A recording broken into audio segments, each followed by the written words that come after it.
નમસ્કાર. ચાલો આજે હું તમારા માટે એક બહુ જ મજાની વાર્તા લઈને આવી છું. વાર્તાનું નામ છે મગર અને વાંદરો. તમને શું લાગે છે? શું સાચે જ એક મગર અને વાંદરો પાક્કા દોસ્ત બની શકે? સાંભળવામાં થોડું અજીબ લાગે છે નહીં? ચાલો આપણે આ વાર્તામાં જ જોઈએ કે આગળ શું થાય છે.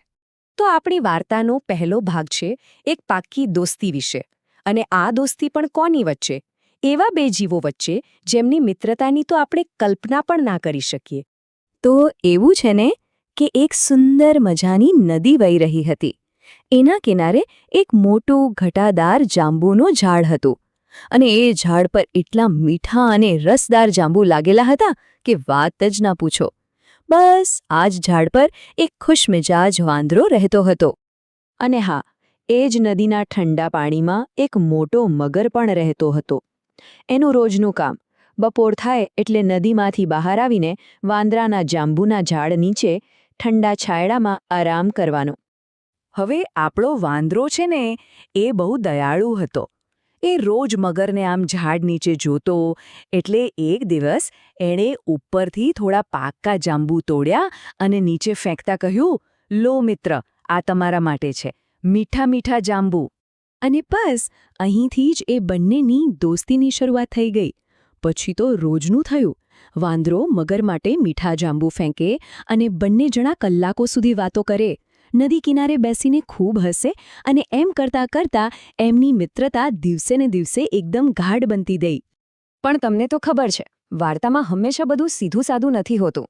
હવે વાર્તામાં આવે છે એક વળાંક, જ્યાં મગરના મનમાં એક ખરાબ, કપટી પ્લાન ઘર કરી જાય છે.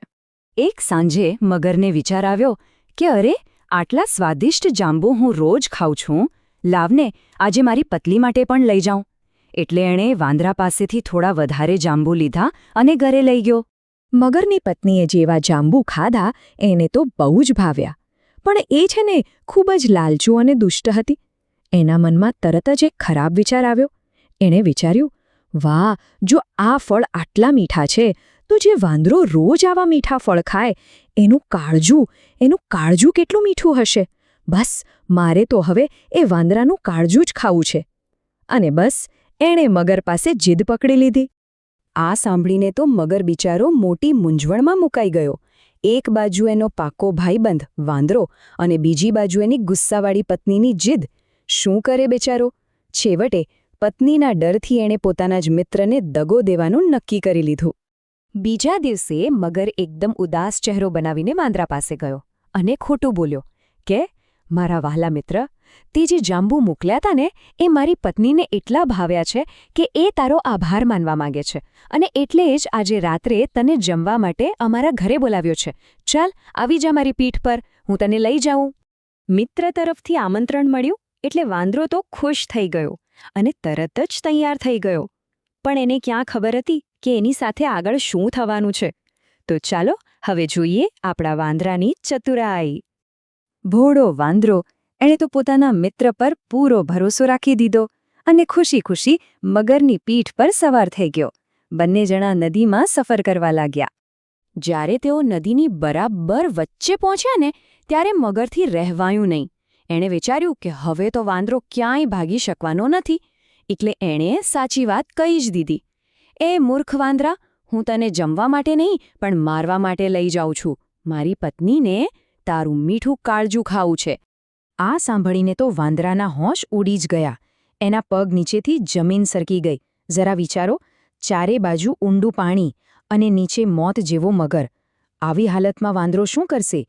કેવી રીતે બચશે? પણ આપણો વાંદરો ગભરાયો નહીં. એણે તરત જ પોતાનું મગજ દોડાવ્યું. એકદમ શાંતિથી વિચાર્યું, એક મસ્ત ઉપાય શોધી કાઢ્યો અને મગરને પાછા જવા માટે મનાવવાની એક યોજના બનાવી.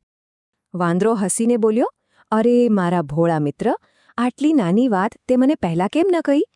અમે વાંદરા લોકો તો મારા કાળજાને સાચવીને ઝાડ પર મૂકી રાખીએ છીએ. જો તારે મારું કાળજું જોઈતું હતું તો મને કહેવું તું ને. હું તો મારું કાળજું ઝાડ પર જ ભૂલીને આવ્યો છું. ચાલ ચાલ, જલ્દી પાછા ફરીએ. હું તને ઝાડ પરથી મારું કાળજું ઉતારીને આપી દઉં." અને અહીંયા આવે છે વાર્તાનો અંતિમ અને સૌથી મહત્વનો ભાગ, જ્યાં તાકાત નહીં પણ બુદ્ધિ અને ચતુરાઈની જીત થાય છે. પેલો મૂર્ખ મગર તો વાંદરાની વાતમાં આવી ગયો. એને લાગ્યું કે સાચે જ વાંદરાનું કાળજું ઝાડ પર લટકતું હશે. એ તરત જ પાછો ફર્યો અને પોતાની પૂરી તાકાત લગાવીને કિનારા તરફ તરવા લાગ્યો. જેવો કિનારો નજીક આવ્યો, વાંદરાએ 1 સેકન્ડની પણ વાર ના લગાડી. એણે એક લાંબો કૂદકો માર્યો અને ફટાક દઈને પોતાના જાંબુના ઝાડ પર ચડી ગયો. હવે એ એકદમ સુરક્ષિત હતો. ઝાડ પર સલામત પહોંચીને વાંદરાએ નીચે ઊભેલા મગરને કહ્યું, અરે મૂર્ખ મગર, ક્યારે સાંભળ્યું છે કે કાળજું શરીરથી અલગ હોય? મેં તો મારો જીવ બચાવવા માટે ખોટું કહ્યું. તે મિત્રતા જેવા પવિત્ર સંબંધમાં મને દગો આપ્યો. આજથી તારો રસ્તો અલગ અને મારો રસ્તો અલગ. જા, આપણી દોસ્તી અહીં જ પૂરી.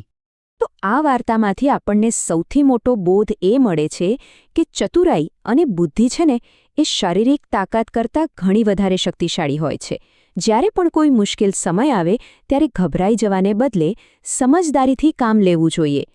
ખરેખર આ એક વાત હંમેશા યાદ રાખવા જેવી છે કે બુદ્ધિ બળ કરતાં મોટી છે.